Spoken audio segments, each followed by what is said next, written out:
Welcome to this deep dive. Today we're looking at a product page from HDTV Supply.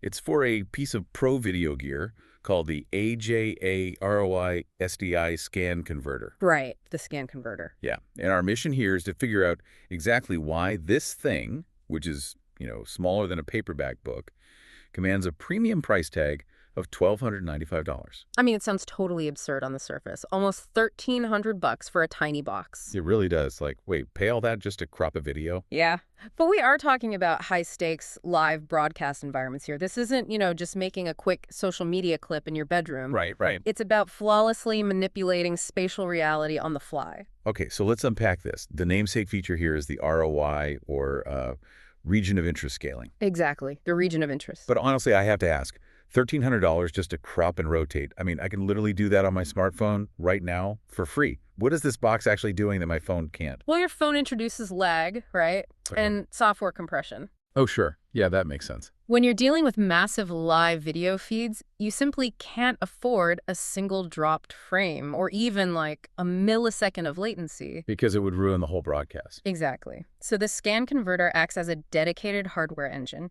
You plug it into a computer via USB, you use their free mini config app, and then you can interactively select or reframe or even rotate a specific portion of the video signal. Oh, I see. So it's less of a magic magnifying glass and more like a digital cookie cutter, like you're extracting a perfect shape out of this massive canvas. That is a great way to look at it, yeah. And you do it without losing a single pixel of detail. Wow. The hardware uses these dedicated scaling algorithms to process that cutout in real time. It mathematically recalculates the image locally. So the final picture stays perfectly clean. Right. It totally avoids that blurriness you'd get if you just digitally zoomed in using standard software. Okay, so we've cut out our perfect shot flawlessly.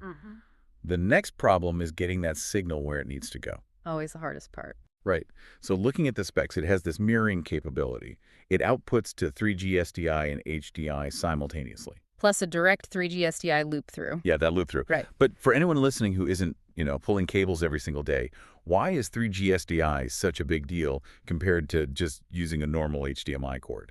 Well, HDMI is fine for your living room TV, but the signal actually degrades over long distances. Oh, right. Yeah, 3G-SDI is the broadcast standard because it can push high-definition video over incredibly long cable runs without losing any quality whatsoever. Gotcha. And by having that direct loop through, the device intercepts the signal, does the scaling we talked about, and passes the original feed right along to an external monitor. Without interrupting the main camera flow at all. Exactly. And it's managing, 8-channel embedded audio at the same time, plus stereo RCA outputs. Yes. So the video and audio aren't getting out of sync. Which brings us to the real value proposition here. Which is what? By packing all those specific ports and that massive processing power into one tiny unit, it acts almost like a localized zero-latency control room right in the palm of your hand. Wow. It completely eliminates the need to daisy-chain separate, bulky signal splitters and audio extractors on a crowded set. That completely changes how you think about setting up a shoot. You don't end up with this giant rat's nest of adapters. No, not at all. And because it's only 5.8 by 4.1 inches and weighs just 0.6 pounds, you don't even need a dedicated rack for it. You can just mount it directly onto the camera rig. Right, exactly where the SDI and HDMI cables meet. That physical footprint is crucial for the workflow. Yeah, because if the unit were larger, you couldn't put it right at the point of capture. Exactly. The routing solutions wouldn't even matter at that point. So what does this all mean for you, the end user? I also see it comes with a universal power supply and international plugs, plus a locking power connector. The locking connector is huge. But surely a locking cable is standard on professional gear by now, right? Why is that listed as a headline feature? You'd be surprised, honestly. In a fast-paced live production with crew constantly moving around, a standard plug is basically a disaster waiting to happen. Just one person tripping over a wire. Exactly. The lock guarantees that someone's foot catching a cord won't literally take down a global broadcast.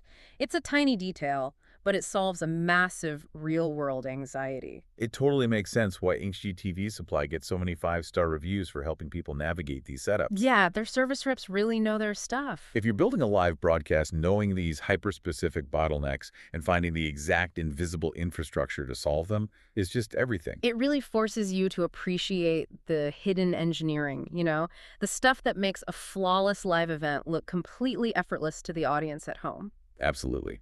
Which leaves you with this final thought to ponder. Okay, let's hear it. If a pocket-sized half-pound box can already seamlessly isolate, rotate, and scale massive live video feeds on the fly today, how long until this level of hardware-driven spatial editing is just built directly into our everyday smart glasses or our smartphone cameras? No, that is wild to think about. Right, think about that the next time you're trying to reframe the real world.